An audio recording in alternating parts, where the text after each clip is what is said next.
Hello family, आपका हमारे YouTube channel में बहुत बहुत स्वागत है। फ्रेंड्स, डॉक्टर कब कैसे करती है आपके प्राइवेट पार्ट को चेक, और ये क्यों करती है, किस वजह से करती है, क्या रीज़न होता है जिससे कि आपके वेजाइना में फिंगर इंसल्ट करके डॉक्टर आपको टेस्ट करती है, चेक करती है। आज इसके बारे में मैं आपको पूरी डिटेल में जानकारी देने वाली हूँ।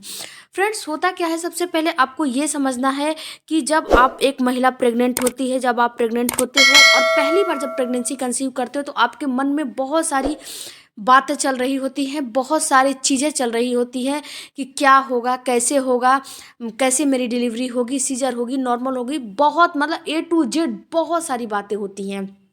बट यहाँ पे मैं आपको एक बात बताऊं कि आपको कोई भी टेंशन लेने की ज़रूरत नहीं है, क्योंकि मैं हूं ना आपकी सारी टेंशन को चुटकियों में दूर करने के लिए। वीडियो देखिए और आपकी सारी टेंशन दूर हो जाएगी। सबसे पहले फ्रेंड्स, ये मैं बताती हूँ कि किस रीज़न से आपको डॉक्टर करती है आपके वेजाइना का चेकअप और कब करती है। देखिए फ्रेंड्स, होता क्या है कि जब एक महिला 9 मंथ में आ जाती है, तो जब 9 मंथ में आप आ जाते हो, 9 मंथ में 1-2 हफ्ते जब लग जाते हैं, तो डॉक्टर आपको बुलाती है। जब आप डॉक्टर के पास जाओगे, तो डॉक्टर आपके जो वेजाइना है उसमें 2 फिंगर इंसर्ट करके चेक करती है। और इसीलिए चेक करती है, इसीलिए टेस्ट ये किया जाता है कि आपको जो आपका बच्चेदानी है वो खुला है कि नहीं खुला है, आपके यूट्रस का मुंह खुला है कि नहीं खुला है। अगर नहीं खुला है तो आपको डॉक्टर जो है तुम घर पे वापस भेज देगी। अगर खुला है तो आपको बोलेगी कि 1-2 दिन इंतज़ार करो या फिर 24 घंटे इंतज़ार करो और खुल जाने दो, तब हम आपको एडमिट कर लेंगे। या फिर अगर ज़्यादा खुला है, यानी कि 3-4 सेंटीमीटर खुला है, तो आपको वहीं पे डॉक्टर जो है एडमिट कर लेती है। तो फ्रेंड्स, इसीलिए आपके वेजाइना का चेकअप किया जाता है। दूसरी बात कि ये चेकअप आपको 9 मंथ में किया जाता है। अगर ये चेकअप आपको 1-2-3 महीने में या फिर 4-5-6 महीने में नहीं किया जाता है, किया अगर आपको ये चेकअप डॉक्टर करेगी, तो फ्रेंड्स ये बहुत, जब आपकी स्थिति क्रिटिकल होगी या फिर बहुत सी ऐसी स्थिति होती है कॉम्प्लिकेशन भरी, जिससे कि डॉक्टर आपको ये चेक करती है। वरना ये चेकअप आपको 9 मंथ में ही होता है, ये जो चेकअप होता है। उसके बाद फ्रेंड्स, मैं बता दूं कि ये होता कैसे है। जब आप डॉक्टर के पास जाओगे 9 मंथ में, डॉक्टर आपको बुलाएगी, डॉक्टर के पास जाओगे, तो डॉक्टर आपको बोलेगी कि आप जो है लेट जाओ। आप जब लेट जाओगे, तो डॉक्टर आपके वेजाइना में जो है फिंगर इंसल्ट करेगी। और जब फिंगर इंसल्ट करेगी, तो फिंगर इंसल्ट करके ये म्योकेनियम होता है, उसको भी कभी कभी डॉक्टर जो है अपने दोनों फिंगर से तोड़ती है कि आपको लेबर पेन जल्दी जल्दी आए। या फिर अपना जो है दोनों फिंगर डाल के अपना आपके बच्चेदानी का मुंह भी टेस्ट करती है। तो फ्रेंड्स, आपको ये 9 मंथ में होता है, और ये 2 फिंगर आपको आपके वेजाइना में डालेगी डॉक्टर। और आपको यहाँ पे पेन होता है, लेकिन अगर आप अपनी बॉडी को टाइट करोगे, यानी कि अपनी बॉडी को अकड़ा दोगे, तो आपको पेन ज़्यादा होगा। यहीं पे डॉक्टर बोलेगी कि अपनी बॉडी को लूज़ छोड़ो। तो जब लूज़ छोड़ोगे, तो आपको पेन बहुत जो है कम होगा, पेन बहुत ज़्यादा नहीं होगा।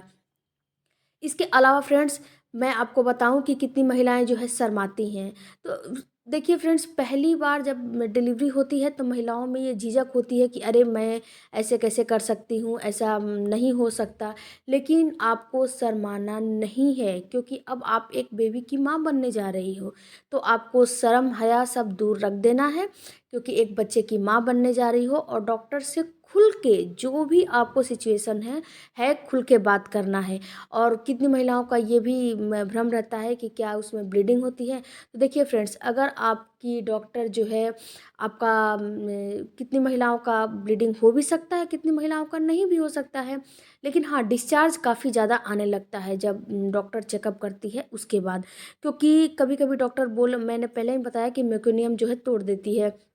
जो झिल्ली एक प्रकार की रहती है, उसे डॉक्टर अपने उंगलियों के सहायता से उसे हटा देती है। तो डिस्चार्ज आ सकता है। कितनी महिलाओं में ब्लीडिंग या स्पॉटिंग हो सकती है, ये कोई ज़रूरी नहीं है कि नहीं होगा, हो सकता है कि आप में ब्लीडिंग हो, स्पॉटिंग हो, ये भी हो सकता है।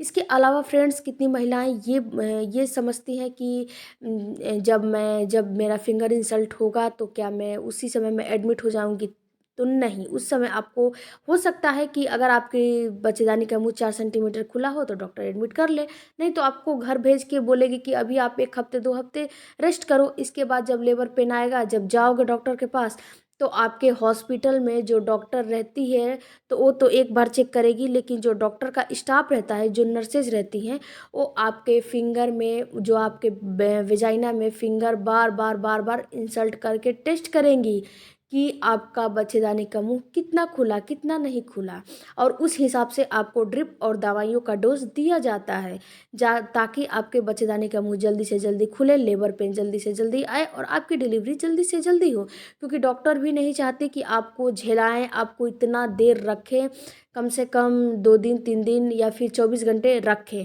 नहीं, डॉक्टर भी नहीं चाहती।